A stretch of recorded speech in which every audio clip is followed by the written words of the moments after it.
امیر المومنین بھیج رہے ہیں مالک اشتر کو. ھذا ما کتبہ امیر المومنین علی بن ابی طالب حین واللہ، جب مصر کی ولایت اور گورنری دی کس کو؟ مالک ابن اشتر کو.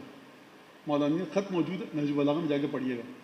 اور جس طرح سے آپ حدیث قصہ پڑھتے ہیں نا شب جمعہ، اس طرح سے اس خط کو بھی پڑھا کیجیے. حدیث قصہ میں ایک اور کچھ الگ وٹامن ہے، اور مالک اشتر کے خط میں کچھ الگ قسم کے وٹامن ہیں. فرمایا کہ واقعاً کیا کہوں، کس طرح سے بات کروں. فرمایا کہ بھیج رہا ہے علی مالک اشتر کو، بخدا جو وجود کتابوں میں آ گیا نا، بھولا بھٹکا حکام کی غلطی سے، بادشاہوں کی غلطی سے جو کتابوں میں آ گیا وجود جناب امیر کا، وہ اس مقام پر ہے کہ فرشتے دنگ ہیں. تو جو وجود امیر المومنین کا قلب رسول خدا میں، وہ کہاں پر ہے؟ خوب توجہ کیجیے گا. وہ ذات ائمہ خصوصا امیر المومنین جناب صاحب وہ ہے کہ یہاں پر معرفت کے سلسلے میں جہل کا اعتراف عین علم ہے. فرمایا اگر میں کسی سے کہوں سرکار آپ بہت بڑے عالم ہیں کچھ ہیں تو خط لکھ کر دیجئے کہ حکومت کو کیا کیا جائے. اب میں آپ لوگوں سے سیکھا ہے، میں نے آپ لوگوں سے سنا ہے کہ میٹنگ کی اگر کا ایجنڈا اگر جتنا مختصر ہو، پوائنٹس کی صورت میں ہو، اس کا مطلب ہے کہ گرفت پکڑ اتنی زیادہ ہے اور اتنے زیادہ کانسیپٹس کلیئر ہیں میٹنگ کرنے والوں کے. علی بن ابی طالب نہ جانے کون سی یونیورسٹی میں گئے تھے. فرمایا جبایت خراجہا استصلاح اہلہا و جہاد عدوہا و عمارت بلادہا.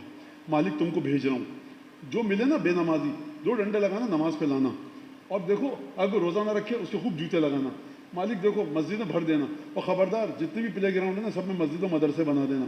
اور دیکھو بات سنو، قرآن کی آواز چاہے محلے والے سو رہے ہوں جاگ رہے ہوں، صبح سے چیخ چیخ کے پڑھنے لگنا.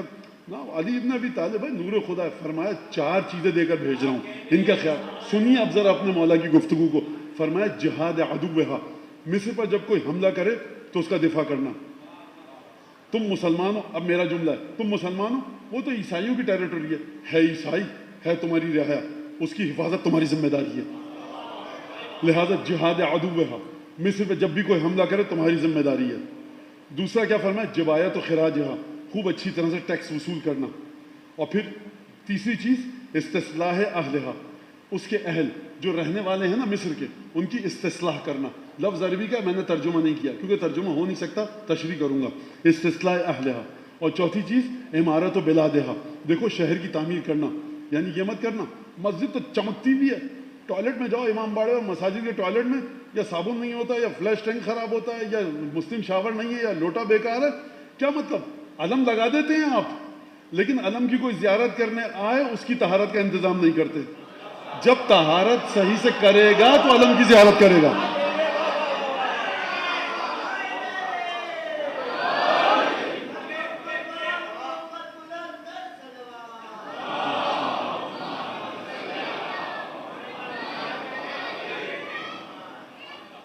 اچھا دیکھیے، کہتے ہی مجھے خیال آیا، کوئی یہ سمجھے مولانا مسجد میں بیٹھ کے میں یہاں کے نہ وضو خانے میں گیا ہوں نہ ریسٹ روم میں گیا ہوں، مجھے نہیں پتا. میں ایک کلن کلچر کی بات کر رہا ہوں.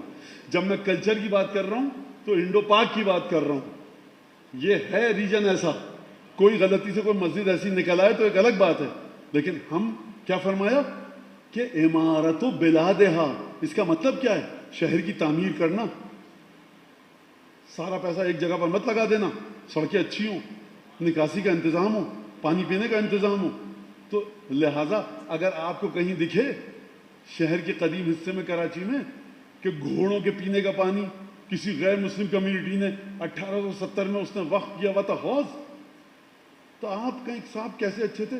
بے مائگی بے بذاتی نالائقی میری ہے کہ جو میں نے مولا کے قول کو دیکھ کر اس پر عمل نہیں کیا.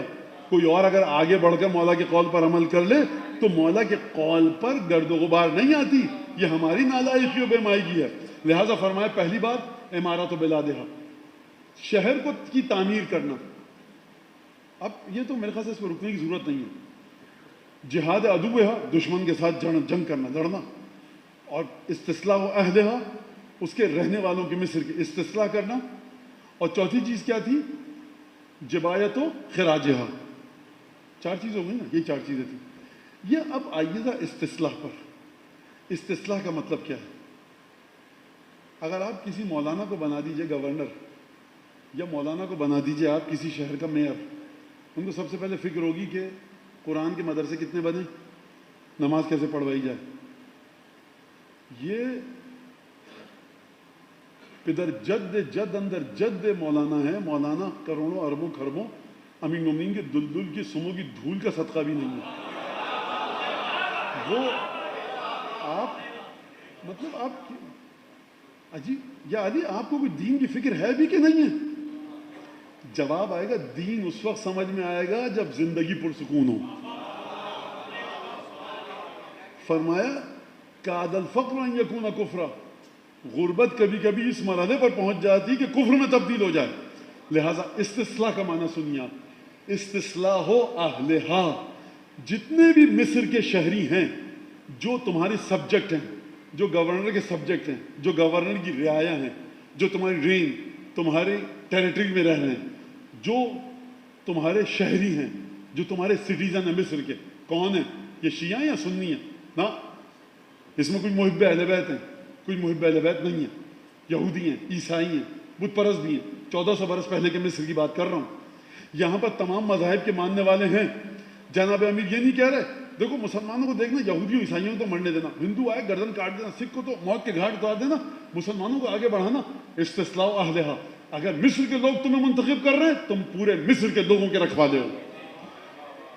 یہ جملہ متنازع نہ بن جائے کہیں کہ منتخب نہیں کیا. پوری توجہ ہے میری جو کہہ رہا ہوں، اس کے معنی پر بھی ملتفت ہوں. مجھے یہ بھی پتا ہے کہ خلافت الہیہ انتخاب کے ذریعے نہیں آتی.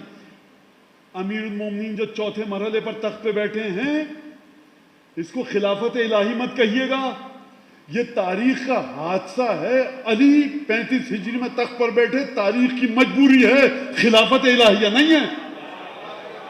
خوب توجہ کیجیے گا.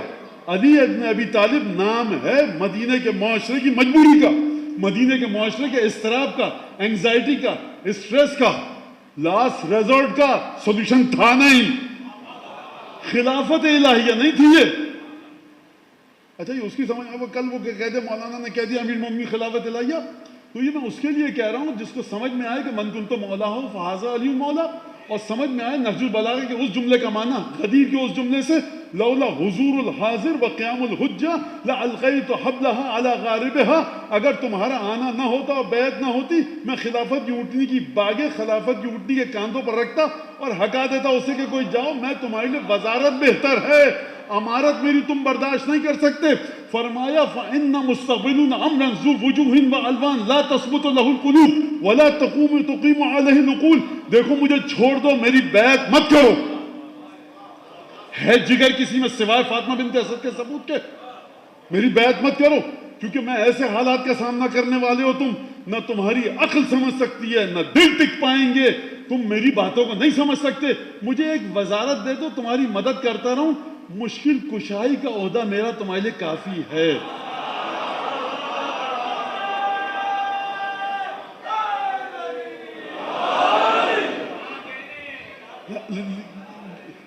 اچھا اس کے جب مالک کو بھیجا استصلاح اہلہا. استصلاح کا مطلب کیا ہے؟ استصلاح کا روٹ ورڈ ہے صاد لام ہے. اصلاح، صلاحیت، صالح. استصلاح کیا ہے؟ اصلاح کہتے ہیں آپ کوئی چیز خراب ہوگی اس کو صحیح کر دیجیے، یہ کام غلط ہے اس کی اصلاح کیجیے. مولانا آپ نے لفظ غلط کا، اصلاح کیجیے. غلطی کی اصلاح، غلطی کو کاؤنٹر کرنا، ریکٹیفائی کرنا، جبران و تدارک کرنا، یہ کہا جاتا ہے اصلاح. استصلاح کا مطلب یہ ہے کہ جو پوٹینشیل چھپی ہوئی ہیں اس کو نکال کر عملی کرنا، بالقوہ سے بالفعل بنانا. پوٹینشیلی جو چیزیں ہڈن ہیں اس کو ایگزیکیوٹ کرنا. یعنی مالک دیکھو، میں بچوں کی زبان میں بات کروں، اگر کوئی بچہ فٹ بالر بننے کے لائق ہے، زبردستی اس کے ہاتھ میں برش تھما کر پینٹر مت بنا دینا. اگر کوئی عالم بننے کے لائق ہے، فقہ کا عالم بننے کے، اس کو شاعر مت بننے دینا.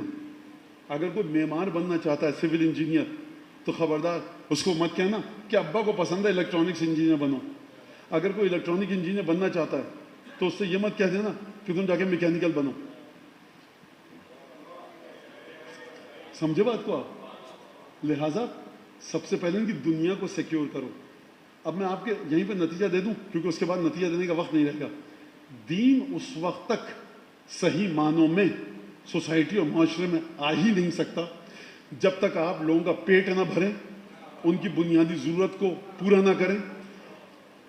الامن اہنا العیش, امیر مومنی فرما رہے ہیں, ذہن, دل و دماغ, جان, مال, عزت و آبرو, پراپرٹی, مال کی سیکیورٹی اور سیفٹی سب سے خوشگوار ترین زندگی ہے.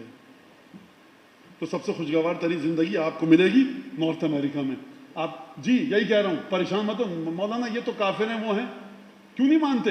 ڈرتے کیوں ہیں حقیقت کو مانتے ہوئے؟ گھبراتے کیوں ہیں؟ سیفٹی اور سیکیورٹی آپ کو ملتی ہے. مطلب وہ بے حیائی تو نہ جاتے, کس نے کہا تھا جانے کو؟ صاحب یہ تو نہیں ہو سکتا کہ چٹ بھی میری اور پٹ بھی میری, ہو نہیں سکتا. خوب توجہ کے ساتھ سمجھیے گا جی. جو اگر آپ میں اتنا دم ہے, بیٹھیے فلسفیوں کے ساتھ, ان کے تھاٹ پروسیس کو روکیے. نہیں ہے دم. آپ تو کہتے تھے سنت رسول کا جھنڈا اٹھاؤ, سب کو اپنے سنت رسول کے تابع لے آؤ. سنت رسول ہے 23 برس کی, نکالیے, پڑھیے جا کر اس میں سے. سنت رسول میں سب کچھ ہے, کمی آپ میں ہے, کمی علماء میں ہے. نہیں بات کر سکتے آپ, حل نہیں دے سکتے ان کو. تو یہ وہ جگہ ہے جہاں جتنی بھی اڑان اڑ لیجیے, کہکشاں کی آخری حدود پہ چلے جائیے, تھک ہار کر جب زمین پہ آئیں گے تو صبح کی فجر کی نماز کے بعد پڑھنا پڑے گا العجل العجل یا مولایا یا صاحب. پڑھنا پڑے گا دعائے قنوت میں نماز میں, اللہم کل ولیک. یہ اللہم کل ولیک دعا نہیں ہے, اپنی ذلت کا, حقارت کا, عاجزی کا اقرار ہے کہ پروردگار بھیج اس کو, اس کے بغیر دنیا میں ظلم ہے, اندھیرا ہے. یہ امامے والے کچھ کر سکیں گے, یہ ٹوپی شیروانی والے کچھ کر سکیں گے, یہ مسجد کے مولانا کچھ کر سکیں گے, یہ دنیا کو نہیں چلا سکتے. کوئی آئے گا کون؟ وہ کہ جو عالم غیب سے علم لے کر وراثت علی ابن ابی طالب کے ذریعے چلائے گا. دیکھا آپ نے کہ مطلب پلانٹڈ مولوی کیسے ہیں ہم لوگ, کہ جو کہہ رہے ہیں کہ آپ کچھ نہیں کر سکتے. مجھے آپ پلانٹڈ کہیے جو بھی کہیے, حقیقت اس کے علاوہ ہے تو نہ گھوڑا دور نہ میدان. ہاتھ کنگن کو آرسی کیا جواب دے دیجیے جا کر. میں کچھ فینومینا کا ذکر یہاں سے کرنا نہیں چاہتا, بچے بیٹھے ہیں, تھاٹ پروسیس کو روک دیجیے جا کر. آپ ان کے روکیے, کیا ہے آپ کے پاس. خیر, تو بہرحال درود بھیجے محمد آل محمد. یہ میں اس لیے نہیں کہہ رہا کہ دین ناقص ہے, دین مکمل ہے. مکمل دین آپ کے پاس ہے نہیں. دین مکمل, سرکار رسالت ناب کہتے ہوئے جا رہے ہیں, انی تارکن فیکم الثقلین, کتاب اللہ. وہ ممبر کے مولوی, خطیب, ذاکر, نوحہ خان, مرثیہ پڑھنے والے, کتاب اللہ و عطرتی اہل بیتی. ایک کتاب ہے, دوسری میری عطرت ہے. ان دونوں کے ساتھ رہو کہ کبھی گمراہ نہیں ہوگے. ان کو کچھ سکھانے کی کوشش مت کرنا. لا تعلموہما, دیکھو ان کو مت سکھانا, ان کو مت پڑھانا, ان سے آگے مت نکلنا, ان سے پیچھے مت رہ جانا, ان کے ساتھ ساتھ رہنا. اس کا مطلب ہے کہ دین اس وقت آپ کا ناقص ہے. تو ہم ناقص دین پر عمل کر رہے ہیں, آپ ناقص دین پر عمل نہیں کر رہے. آپ کو یہی کہا گیا کہ اس پر عمل کرو, اسی کے ذریعے جنت ملے گی. لیکن یہ مت کہیے گا کہ ہمارے دین میں ہر چیز کا حل موجود ہے. اما حل موجود ہے تو لا کر دکھاؤ نا. جو حل موجود ہے وہ میرے مولا کے پاس موجود ہے, حجت ابن الحسن کے پاس ہیں, جو بشر کی ذہنی صلاحیت کو پہچانتا ہے, روحوں کو پہچانتا ہے, 6 ارب انسانوں میں سے ایک کو پہچانتا ہے. یہ میں کیسے کہہ رہا ہوں؟ مالک اشتر سے کہا مصر کے لوگوں کی جو پوٹینشیل ہے اس کو باہر نکالنا. دوبارہ کہوں, جو مصر کے لوگوں کی چھپی ہوئی صلاحیت ہیں اس کو باہر نکالنا. تو جب تک مالک اشتر کو پتہ نہ ہو کہ میں خطاط کو کیسے سمجھوں کہ یہ خطاط بنے گا, یہ واریر اور یہ اچھا فوجی بنے گا, یہ بیوروکریٹ بنے, جو قلم چلائے گا اس کے ہاتھ میں بندوق تھماؤں گا, اس سے کہوں گا کہ سرحد پہ جا کے فوجی بنو, پہلا فائر ہوگا اس کے اوسان خطا ہو جائیں گے, غش کر کے گر پڑے گا. اے سی کے کمرے میں یہ دستخط کرنے کے لائق ہے, محاذ پہ جا کر بہادر فوجی لڑے گا, توپوں کی گھن گرج کے اندر وہ لڑے گا جس کا جگر شیر کا ہوگا. تو مالک ایسے پتہ کیسے چلائیں گے؟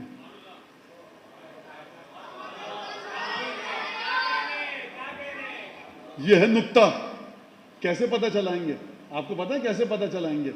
پتہ چلائیں گے شاگردی کے ذریعے علی ابن ابی طالب کی.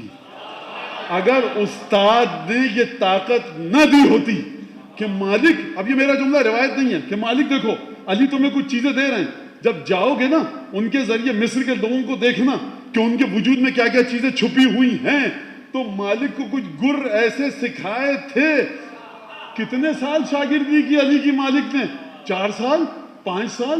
مصر کی آبادی لاکھوں پر، کئی شہر ہیں، یہ 4 5 6 7 8 سال میں کون سا فارمولہ تھا جو سکھا دیا؟ سرکار یہی بات ہے جو اتنی دیر سے جس کے لیے میں آپ کو زحمت دے رہا ہوں. امامت اپنا علم بھی منتقل اور طریقے سے کرتی ہے، شاگرد بھی اور ہوتے ہیں. وَعَلَمْ يَا مَالِكِ إِنِّي وَجَّهْتُكَ عَلَىٰ بِلَادٍ، مالک جان لو میں تمہیں کچھ ایسے شہروں کی جانب بھیج رہا ہوں کہ قد جرت علیہ من حکام جور وعدل، تم سے پہلے اس شہر کے اندر مصر پر کچھ عادل حکمران تھے، کچھ ظالم حکمران تھے. کچھ نماز پڑھتے تھے لیکن ظالم تھے، کچھ ظالم تھے لیکن نماز نہیں پڑھتے تھے. نا نا نا نا، سیٹ پر بیٹھے ہو، رعایا کا حق ادا کرو، رعایا کی ضرورتوں کو پورا کرو. مالک کو فرما رہے ہیں. امیر المومنین نے جو مصر کے گزشتہ حکام کی بات کی ہے، عدل کی بات کی اور جور کی بات کی، حرام حلال کی بات ہی نہیں کی ہے. ابھی خوب غور سے سمجھیے گا. یہاں پر دیکھیے، اب میں جلدی جلدی بات کروں، تمام جوانی کو لے کے میں چل نہیں سکتا. پھر اس کے بعد فرما فَإِنَّ النَّاسَ يَنْظُرُونَ فِي عُمُرِكَ مِثْلَ مَا تَنْظُرُ إِلَىٰ وُلَاةِ قَبْلِكَ وَيَقُولُونَ فِيكَ مَا تَقُولُ فِيهِمْ. مالک دیکھو تمہاری رعایا جب جائے گی نا تو تمہارے بارے میں بھی اسی طرح سے دیکھے گی تمہارے کرتوتوں کو، جس طرح سے تم سے پہلے گورنروں کے کرتوتوں کو دیکھا. اور تمہارے بارے میں بھی تمہاری رعایا وہی کہے گی جس طرح سے تم گزشتہ گورنر اور والیوں کے بارے میں کہتے تھے. لہذا تقوی کو اپنا پیشہ اختیار کرنا، پیشہ تقوی کرنا، ایثار التقوی، ہمیشہ تقوی کو اپنے سامنے رکھنا.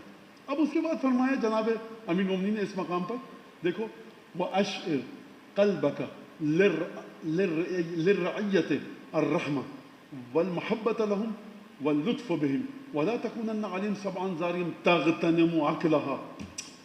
مجھے نہیں سمجھ میں آتا کہ کیسے انسان یقین کر لے کہ 1400 برس پہلے یہ کہا ہے.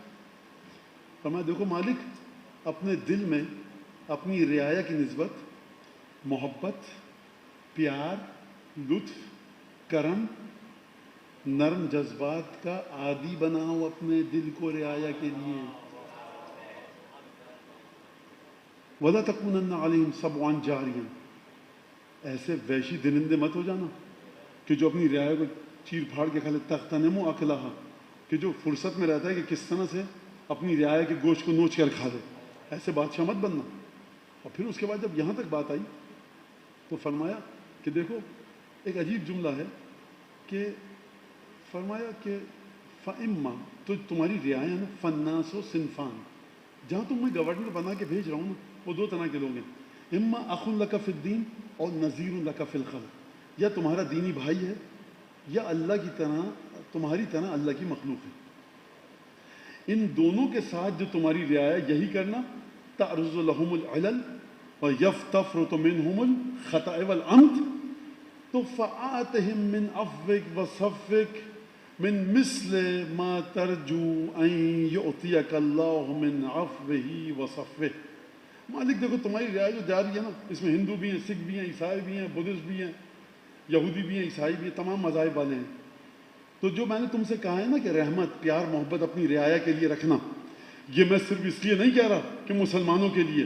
فرمایا پوری رعایا کے ساتھ یہی کرنا، کیونکہ تمہاری رعایا ایسی ہے فَإِنَّ تَعْرُضُ لَهُمُ الْعِلَلَ، ان کو کچھ نہ کچھ خامیاں ان میں ہیں، وَيَفْرُطُ مِنْهُمُ الزَّلَلَ فِي الْخَطَأِ وَالْعَمْدِ، جان بوجھ کے کبھی غلطیاں کرتے ہیں، کبھی بھول چوک کے ذریعے ہو جاتی ہیں ان سے غلطیاں.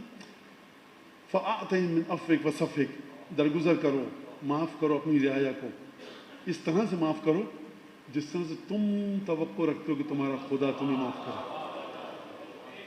من عفوہ وصفہ. اور دیکھو فَإِنَّ، عجیب جملہ ہے، فَإِنَّكَ، تم جو ہو ان کے اوپر ہو، اور وَفَوْقَكَ مَنْ وَلَّاكَ، جو تمہیں امیر بنا کر بھیجا وہ تم پر ہے، اور خدا تمہارے امیر المومنین کے اوپر ہے. گفتگو اس سے زیادہ اب میں کیا کروں، اور ایک اور جملے، 2 جملے بتاؤں گا. یہ تمام کی تمام انسانیت پر بات ہو رہی ہے. کیوں ہو رہی ہے؟ میں نے آپ کو کئی دفعہ بتایا آج اس تقریر میں کہ دین اس وقت تک چل ہی نہیں سکتا جب تک کہ آپ کمزور اور بے سہارا لوگوں کی مدد نہ کریں. اور اگر آپ کہہ رہے ہیں کہ نہیں اس کے بغیر دین چل سکتا ہے تو یا سوسائٹی میں نادان اور احمقوں کی بہتات ہے یا ظاہری ڈھکوسلے کا دین ہے. دین اپنی جڑ اس وقت بنائے گا کہ جب آپ لوگوں کو ان کی بنیادی ترین سہولتیں فراہم کریں گے. امیر المومنین فرما رہے ہیں. اچھا اس کے بعد پھر فرمایا دیکھو وَلَا تَبْجَحَنَّ بِعُقُوبَةٍ وَلَا تَنْدَمَنَّ عَلَىٰ عَفْوٍ. خبردار کسی کو اگر تم سزا دو نا تو اترانا مت، خوش مت ہونا سزا دینے پہ. مالک کیوں سزا دیں گے کسی کو؟ آپ سے پوچھ رہا ہوں. صحیح کام پر سزا دیں گے یا غلط کام پر؟ سزا کا حقدار ہوگا تبھی تو سزا دیں گے. جناب امیر فرما رہے ہیں حقدار کو سزا اگر دو تب بھی خوش مت ہونا. یہ ہے کرامت انسانی، یہ ہے ہیومن ڈگنیٹی، یہ ہے وقار بشریت. جو سزا کا مستحق ہے اس کو سزا دے کر خوش مت ہونا. یہ حکم خدا ہے، تم نے ادا کر دیا. کسی کو لوگ مولا علی کے زمانے میں خلافت اور امامت کے لوگ لے کر جا رہے تھے سزا دینے کے لیے، خود جناب امیر بھی شاید لے کر جا رہے تھے، تو دیکھا کچھ لوگ ساتھ چل پڑے کہ دیکھیں اس کو کیسے سزا دی جاتی ہے. ایک دفعہ مولا متوجہ ہوئے، نہج البلاغہ کلمات خزار فرمایا تبا لوجوہ لا ترى الا عند كل سوءة. خاک ہو، مار پڑے، برباد ہوں ایسے چہرے جو سوائے برائی کے کہیں اور نظر نہیں آتے.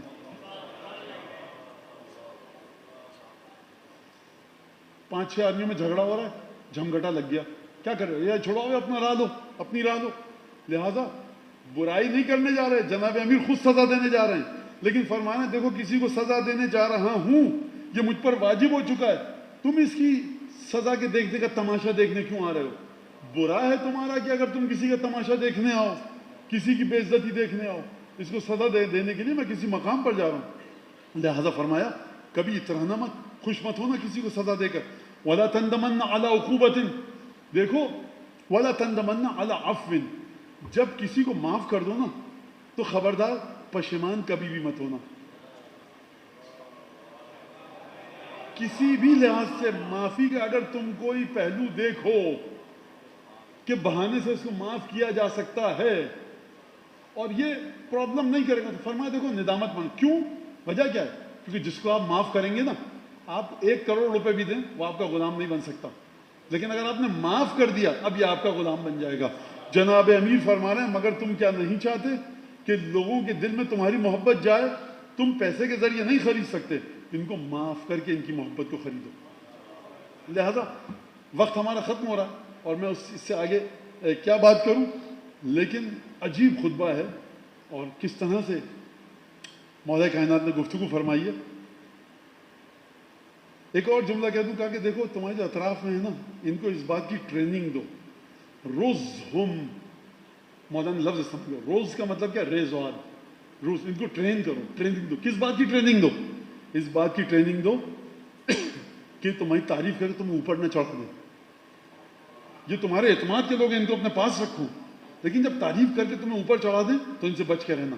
آپ جا کر پڑھو، میں اس سے بات کر نہیں سکتا. اور آخر میں مالک ایسا کو دعا دیتے ہوئے جناب امیر المومنین نے فرمایا کہ خدا تمہیں بھی اور مجھ کو بھی شہادت نصیب کرے کہ جس کے انتظار میں اور تم ہیں.